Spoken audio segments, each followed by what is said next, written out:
Today I'm going to talk to you about a very interesting topic is to how does one become a business analyst? All of us hear a lot about business analysis. We hear that business analysts are in great demand, business analysis skills are in great demand, but how do you become a business analyst? So the first questions first is why should you at all become a business analyst? There must be a good reason to become so. The very first reason to become a business analyst is to influence the outcome of your organization, institution, enterprise, wherever you work. As a business analyst, you can actually contribute significantly to improvement in revenue, reduction in cost, improvement in profitability of any organization where you work. Second thing, business analysis has been kind of declared as one of the hottest skills for this decade, and business analysts are in great demand because of the pervasive nature of technology. Technology is helping organizations to do a lot of things today which was unthinkable just about 2 decades back. So the need for BAs is ever increasing, and as we actually look at it, this is an interesting slide that you can take a look. And this is a particular website that says even at a particular instance there are 5,000 business analysts being looked for. And it predicts that there will be a steady growth of about 20% additional demand for BAs every year till 2024. And if you look at many surveys, like say there was a survey by LinkedIn, and LinkedIn declared business analysis among the top 20 skills to learn. So, little bit about myself. Why should you be listening to me? My name is Alan Mishra, as I said before, and I have been a practicing BA for close to 25 years now, and I have helped more than 3,000 BAs to do better in their career. About 1,000 of them are now certified internationally. I have been part of the IIBA exam committees, and I also have been a regular author, speaker, and a coach to many business analysts around the world. Then coming to the very basic definition of business analysis, what it is, what it tries to do. It basically is the practice of enabling change in an organizational context by defining needs and recommending solutions that deliver value to our stakeholders. So fundamentally, we are change makers, making a change in the organization which will bring more revenue, reduce the cost, bring in more profitability to the organization, make our customers happier, make our customers much more successful.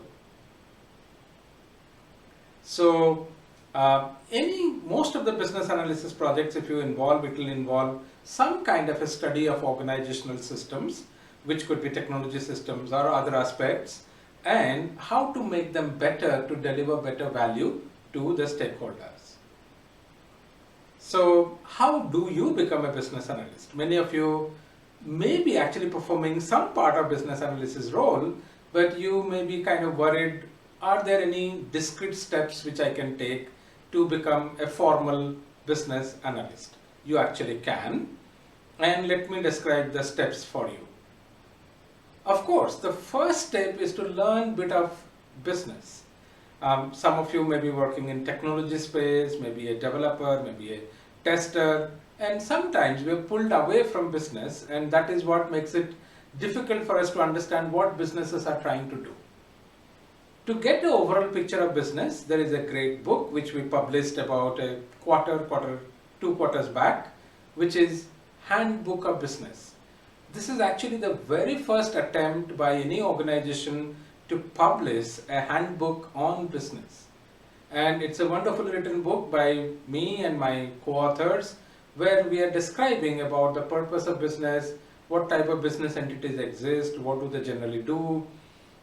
So you can actually get a very nice overview of what is business all about.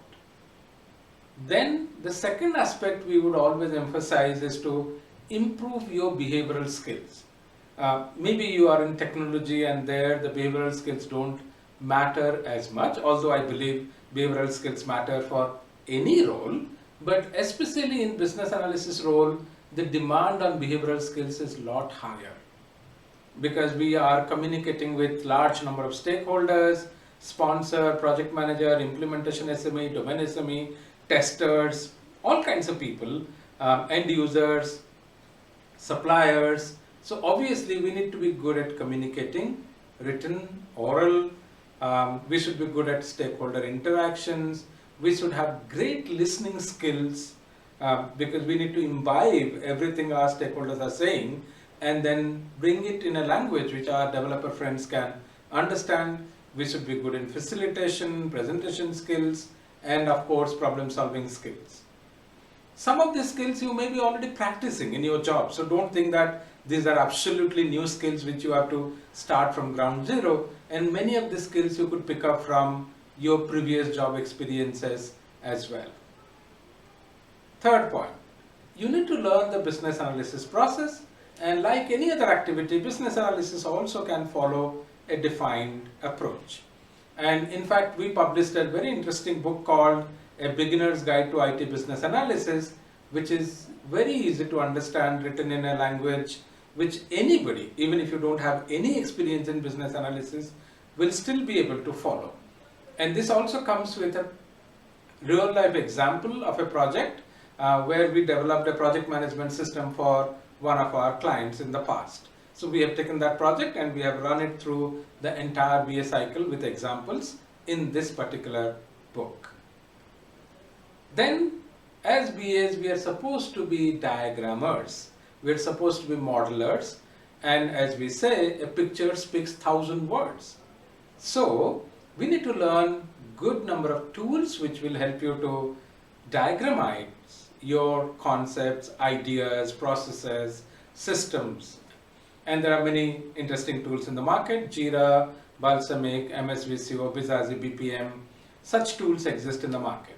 In fact, from adaptive side, we do conduct trainings on these tools, and we also give you access to these tools. So you can actually practice these tools when you become our student. Then the next thing is to learn a little bit about the domain that you are interested in.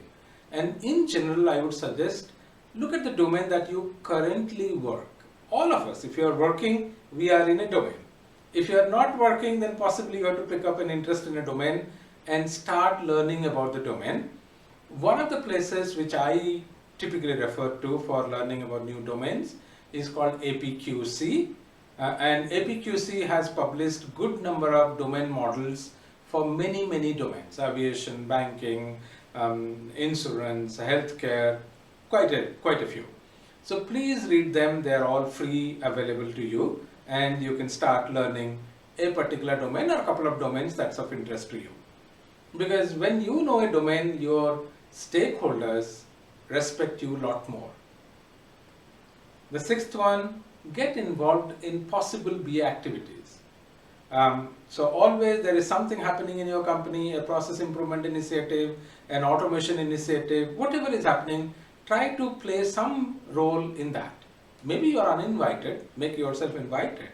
Go and talk to the project manager and say, I am interested to contribute something, even if it is a little bit of extra work for me. And that's how you can learn. And maybe do a volunteering with a charitable organization. They may be looking for help in business analysis. Then, of course, participate in many professional groups. And today, LinkedIn especially is a fantastic platform where there are a good number of groups available. Adaptive has a group, IIBA has a group, and many institutions today run regular webinars on different aspects. We do almost 3 to 4 webinars a month, which you can come and join without any cost. Then the last step, I would always request you to get yourself certified. It always helps you to be certified because the employer or the prospective employer understands that you are committed to the domain, you are committed to the profession. Two, you of course learn a lot of things formally, the BA processes, the BA techniques, how to use the BA techniques properly, what are different stakeholder management aspects. You learn a lot of things when you get yourself trained and certified. In fact, the recent study by IIBA in 2020 indicated that 76% of the certified professionals received benefits in less than 1 year in terms of an increased salary, a promotion, finding a job. So getting yourself certified makes your profile far more easier to be picked up by a recruiter than someone who is not certified. So generally we recommend the entry level certificate if you do not have any experience, but I would say a lot of people may have business analysis experience although they are not called as business analyst, so don't worry about it. If you would like your profile to be reviewed, please send it to info@adaptiveus.com. We would take a look at your profile and advise you which certification would be the best certification for you given your experience level and your interest. Thank you so much for listening to me, and you can learn a lot more about Adaptive at adaptiveus.com. We would be happy to reply and suggest you any kind of thing. We also hold weekly webinars which you can come and join, and we will have an opportunity to interact live with you.